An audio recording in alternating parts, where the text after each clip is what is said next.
अपनत्व की भावना मतलब ठाकुर जी के प्रति पितृ भाव, ठाकुर जी के प्रति मित्र भाव, ठाकुर जी के प्रति पति का भाव, बालक का भाव। आपको पता है बंधु, महादेव किनकी उपासना करते हैं? किनकी?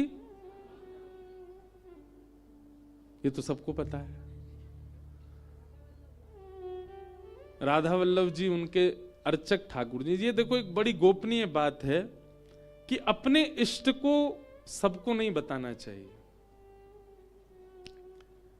लेकिन मुझे चौपाई याद नहीं, पर महादेव स्वयं कहते हैं मानस जी में, अभी रामेश्वरम में कथा है, राम कथा, वहां इस विषय पर चर्चा करेंगे।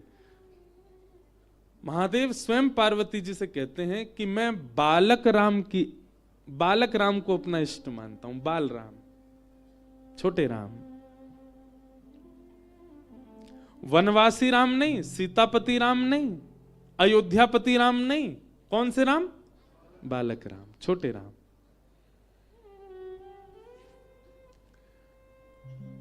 उनका मैं ध्यान करता हूं। हमारे ब्रज के एक संत से किसी ने कहा, बोले कि महादेव ने ऐसा क्यों कहा? और वो संत हमारे घर के बगल में एक स्थान है भागवत निवास। आप लोग कभी वृंदावन आए तो जहां हमारा निवास है ठीक उसके बगल में ही है भागवत निवास। गौड़िया महात्मा रहते हैं वहां पर। एक गौ सेवक बाबा रहते थे, उनका नाम था यादवेंद्र दास। हमारे जन्म से पुरानी बात है। तो भागवत निवास में एक महात्मा रहते थे यादवेंद्र दास, गौड़िया महात्मा थे, गौड़िया वैष्णव थे। गौड़ियाओं का सर्वधन क्या होता है? हरे कृष्ण कृष्ण कृष्ण हरे हरे, हरे राम राम राम महामंत्र। पर यादवेंद्र बाबा जो थे अपने भागवत निवास के, उनकी निष्ठा रामचरितमानस में बहुत थी।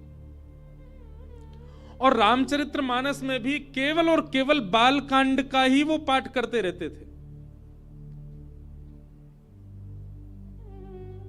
कार्तिक का महीना आ जाए, रामनवमी आ जाए, हनुमान जयंती आ जाए, जन्माष्टमी आ जाए, जबकि गौड़ियाओं के तो सर्वधन श्री कृष्ण है, परंतु वो राम जी की आराधना करते थे। और राम जी में भी बालक राम। वही कहते थे, बोले आप ये राम जी की क्यों आराधना करते हो? बोले मैंने महादेव से सीखा। महादेव कहते हैं कि मैं बालक राम की आराधना करता हूं। उनके पास कोई भी जाता उससे बस एक ही बात कहते, बोले कृष्ण प्राप्त करनी हो, किशोरी जी प्राप्त करनी हो, वृंदावन प्राप्त करना हो, कछु भी प्राप्त करना हो, भैया जीवन में जो कछु प्राप्त करना है मानस जी के बालकांड का पाठ करो। उनसे किसी ने पूछा, बोले बाबा वनवासी राम ने क्या बिगाड़ा? सीतापति राम ने क्या बिगाड़ा? अयोध्यापति राम, राजा राम ने क्या बिगाड़ा? आप बालक राम की क्यों आराधना करते हैं? बोले बिगाड़ो को चुना है भैया। और ठेठ ब्रजवासी थे, वे कहते, बोले हम ब्रजवासी हैं, हम में चतुराई बचपन से ही रहे, हम भोरे भी जितने चतुर भी उतने ही हैं। वो कहते, बोले बड़े को रिझानो बड़ो टेढ़ो काम है, छोटो नेक में ही रीझ जाए। या हमारे हम तो बालक राम की आराधना करें। वे कहते, बोले बड़े को कुछ भी दे दो, जैसे जैसे बालक बड़ा होता जाता उसको मनाना, उसको खुश करना उतना ही डिफिकल्ट होता जाता है। अब यहां छोटा सा बालक रो रहा था, मैं देख रहा था उसकी मैया कैसे उसको शांत कर रही। कुछ नहीं तो एक टॉफी का रैपर ही दे दो, टॉफी भी मत दो, रैपर दे दो। उसका पन्नी होती है ना, पन्नी, चिरमिर कर दो उसे, चिरमिर, बालक उसी शांत हो जाए। जितना छोटा बालक उतनी जल्दी खुश।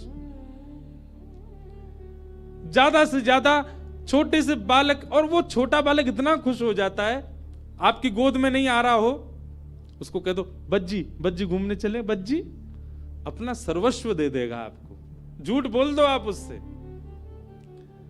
तो यादवेंद्र बाबा कहते, बोले भैया बालक राम बालक कृष्ण ये बड़े भोरे हैं, इनते झूठे में कह दोगे ना लाला मम्मम खवाएंगे, सो ये तो सर्वस्व देवे को आ जाएंगे, तो पूरे के पूरे आ जाएंगे तुम्हारे पास। या हमारे हम तो बालक के उपासक हैं।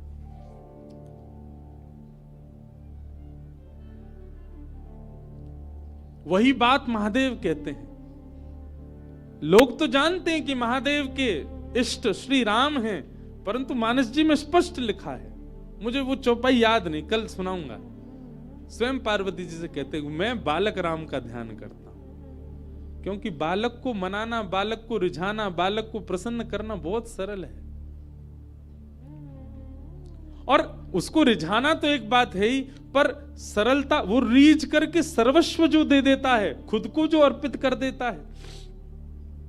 कई बच्चे होते हैं, उनको स्कूटर